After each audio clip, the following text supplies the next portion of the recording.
provided. These were all mandated services. And when we look through the book, it gave us a whole list of what were called budget accounting, little codes with little numbers, talking about each of the services that had to be provided. So we went hunting for these numbers to see where did they come from. We found them in the National Center for Education Statistics Staff Accounting Handbook that was published in 1974. And they matched. Here are some of the Pennsylvania guidelines from the 1992 book, budget number 2143, Psychological Counseling Services.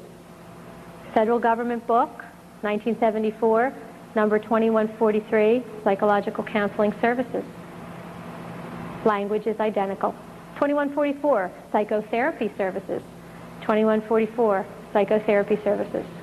The only difference is that the 1992 edition has more numbers in it than the 1974 edition because they've updated the data banks. So are they using the 1970 National Center numbers? Yeah, they are. They are. Are they tracking our children? Yes, they are. The tracking now is in something called the Express. This is the Express. It's called the Exchange of Permanent Records Electronically for Students in Schools.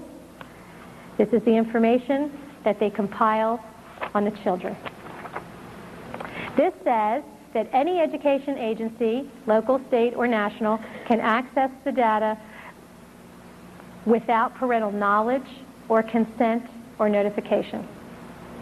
The data includes family unit number, all the people in your house, has your child ever been involved with a social service agency, all medical records, includes all performance, includes if they've ever had a behavioral problem, a discipline problem, and gives the receiving agency the name of a contact person and a phone number so they can call back to get more information that is not included in the data bank without parental knowledge or consent. It says that if it goes to a non-school agency, there has to be knowledge and consent. However, if it's going to an employer and the employer says, if you don't sign this, you don't get the job, how many people are going to withhold consent? This is the 1992 Express. Why? Well, if we go back to the New West Learning Center, and we go back to the learning styles and the biographical data, and then think about the goals. Ethical judgment, adaptability to change, self-esteem, family living, understanding others, proper environmental attitudes, citizenship, which, remember, the EQA, not factual knowledge, proper role for citizenship. The computer needs to be able to access where your child came from so they know what your child thinks, what your child believes, and how your child learns. That's your learning style. What's the best way to change the behavior? What's the best way to attack the attitude? And serves it back up to the child. Do you see parents on this graph? I don't either. What is the difference between what we had before and what the new regulations are? Before, with the EQA, the state had control down to the district level and could control curriculum planning, which was aimed at targeted subgroups of children. But we had children who did not conform. They said, no, I won't. Outcome-based education does not say the school will teach.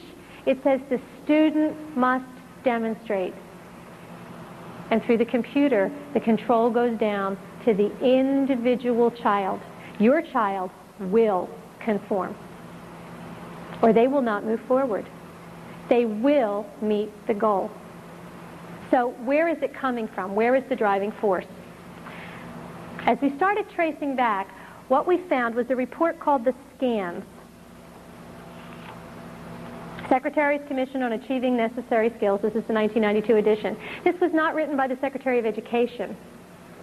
This was written by the Secretary of Labor. of labor. And this, I first saw this report in something I got from the University of Pittsburgh when they were implementing and teaching the implementation of the Pennsylvania regulations. And so we went back to the federal government and got the original. What we found is it's not being driven by education. It's being driven by the big, big, big industries. That's who's driving the changes. When we read the scans talked all about what we need to have the proper worker of tomorrow. And the children were not referred to as children. They were referred to as human resource material, human capital. Just like, you know, your building and your coal or whatever, your wood, whatever you're making, your capital.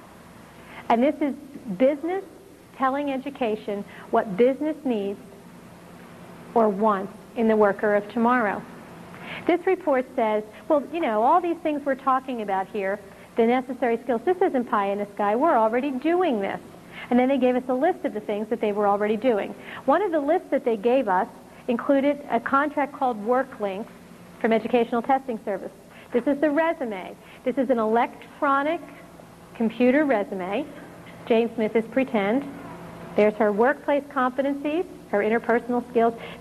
She takes each test and she has to master the proficiency level, academic, and here's her personal qualities. And she's rated. She only got a good in honesty. Jane Smith is 19. She has not mastered the skills, so Jane Smith is still in high school. This is a high school resume.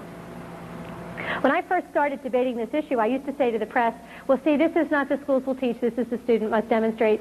So, you know, even if it's a value we agree on, like honesty, should the state be able to set a standard for honesty and test a child's honesty and then deny a child a job or a promotion because they didn't meet the state's honesty standard? It was a joke. And 2 weeks ago, we found there really is an honesty scale. We called the Department of Labor. They said, we're not doing this. They are. It's being piloted in the state of Indiana. They are doing this. We got it from the University of Pittsburgh. Again, it's an electronic resume. And what it says in the scans is that it will go directly from the school district to the employer.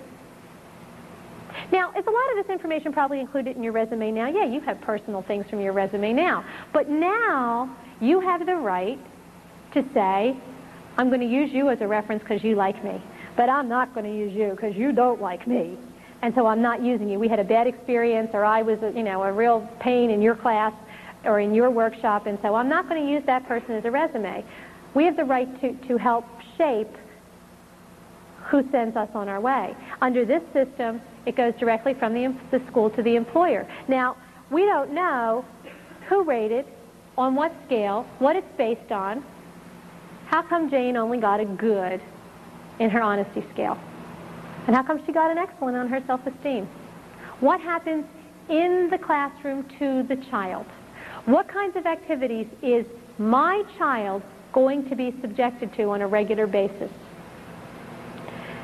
You hear a lot of talk about values clarification, and there's a lot of controversy about it, but people don't always understand what's wrong with it. You know, those promoting it say, well, we're just trying to help our children to understand their values. I want you to think of your mind as a computer. You've all heard the lifeboat story, right? You know, there's 10 people in the lifeboat only holds 9. Who are we going to throw out of the lifeboat? And if I told you that story, all of your minds would start thinking, who am I going to throw out of the lifeboat? The first time I heard the lifeboat story, I was a grad student. My degree's in special ed, so I'm a ringer. And I said to the prof, well, we're not throwing anybody out of the lifeboat. We'll throw a rope out of the back of the lifeboat and somebody swims in a 1-hour shift. There's only ever 9 people in the boat and everybody only swims 3 hours a day, it's an hour at a time. He said, there's sharks in the water. I said, there's a shark back in the boat. And the conversation ended. But I was a ringer because I knew that he had controlled the universe. He said, who are you going to throw out of your lifeboat? So all of your minds, because that's how all of our minds work, there's the box and there's where we go. Who are you going to throw out of the lifeboat? If I had said to you, come up with a solution to save everybody, you would have thrown a rope out the back of the boat. You would have turned the boat upside down in the water because it's more buoyant, put the baby on the top of the boat, everybody cling to the boat, no problem. Everybody take